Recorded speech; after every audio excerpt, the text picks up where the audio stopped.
Selamat datang kembali. Kali ini kita akan coba bedah pemikiran dari tulisan blog Murad Aga Daftardar. Ini sekitar tahun 2008 ya. Betul, 2008. Anda memberi kita akses ke pandangan dia yang, kritis sekali ya soal dunia Arab waktu itu.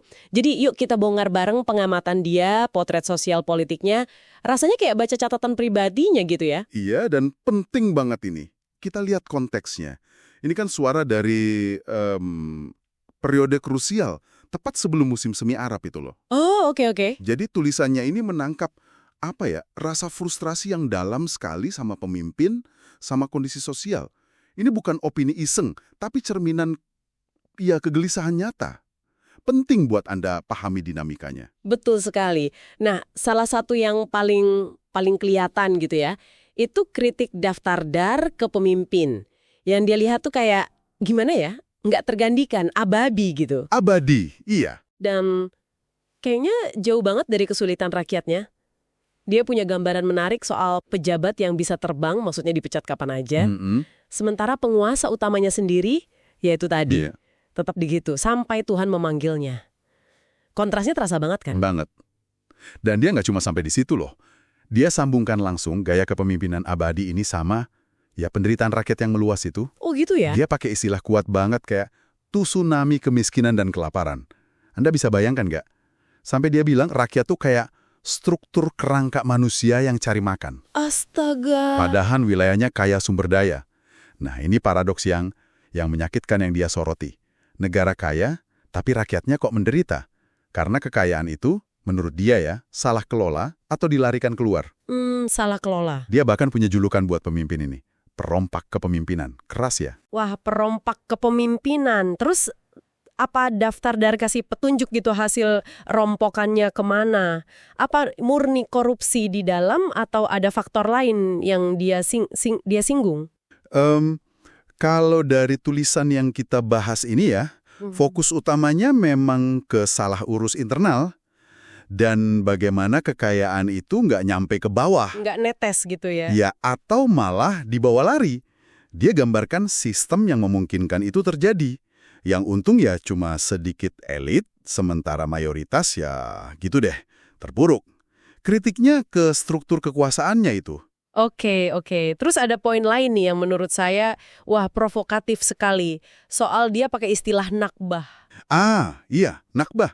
Biasanya kan kita tahu itu untuk Palestina 1948, tapi Daftardar ini melihatnya lebih luas. Ada nakbah-nakbah lain katanya, yang justru dibuat oleh rejim Arab sendiri ke rakyatnya. Betul. Contohnya dia soroti jutaan orang terusir dari negara kayak Suriah, bukan karena perang dari luar, tapi karena tekanan kebijakan internal yang bikin nggak tahan hidup di sana. Nah ini dia, penggunaan metafora nakbah untuk penderitaan internal ini dampaknya kuat sekali. Seolah dia mau bilang penindasan, kemiskinan parah, sampai orang nekat pergi dari negaranya sendiri. Nyebrang laut itu ya? Iya, yang nekat nyebrang laut itu tuh bencana nasional juga, yang dampaknya setara bagi masyarakatnya.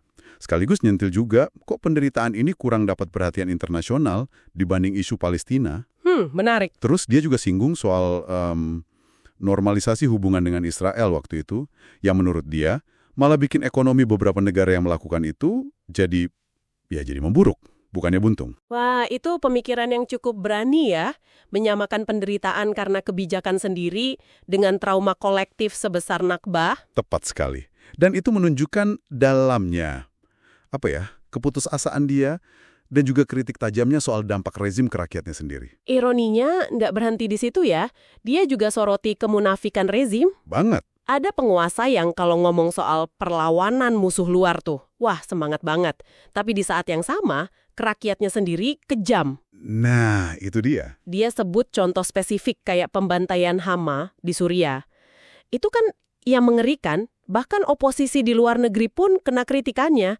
Katanya terpecah, sibuk rebutan pengaruh. Iya. Dan ini nyambung banget ke soal kebebasan ngomong. Kebebasan berpendapat. Dardar cerita betapa sulit dan bahayanya kalau mau bilang kebenaran atau kritik masa itu. Pasti ya. Ada kutipannya yang cukup kena. Orang munafik mendambakan pujian, sementara orang jujur hanya berharap lolos dari celaan. Dalam ya. Waduh, itu gambaran suram soal iklim ketakutan ya. resiko buat yang berani kritis. Betul, sangat berisiko. Jadi apa nih yang bisa kita ambil dari semua ini untuk Anda? Tulisan Daftar Dar dari 2008 ini kayak kapsul waktu ya. Anda dapat potret dunia Arab pra-revolusi yang penuh ironi tajam, Iya. kekayaan alam versus kemiskinan rakyat, retorika heroik versus penindasan brutal, terus ada jurang antara harapan sama keputusasaan yang dalam banget. Tentu saja ini jadi bikin kita bertanya-tanya kan, gimana kondisi yang dia potret dengan gamblang ini terus berkembang, terutama pas mau masuk dan sesudah peristiwa besar beberapa tahun setelahnya itu.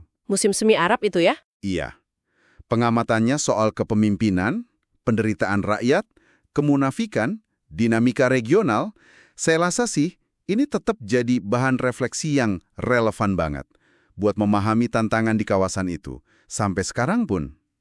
Nah, sebagai penutup nih, mungkin satu hal buat Anda renungkan lebih jauh. Daftar Tantar nulis tentang perompak kepemimpinan dan kekayaan yang salah urus. Itu kan di tengah potensi besar wilayah itu. Dan ditulisnya lebih dari 10 tahun lalu ya. Iya, sudah lama ya.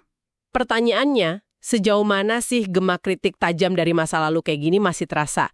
Masih relevan nggak dalam tantangan masa kini dan upaya bangun masa depan yang lebih baik di kawasan Arab sekarang? Sesuatu untuk Anda pikirkan.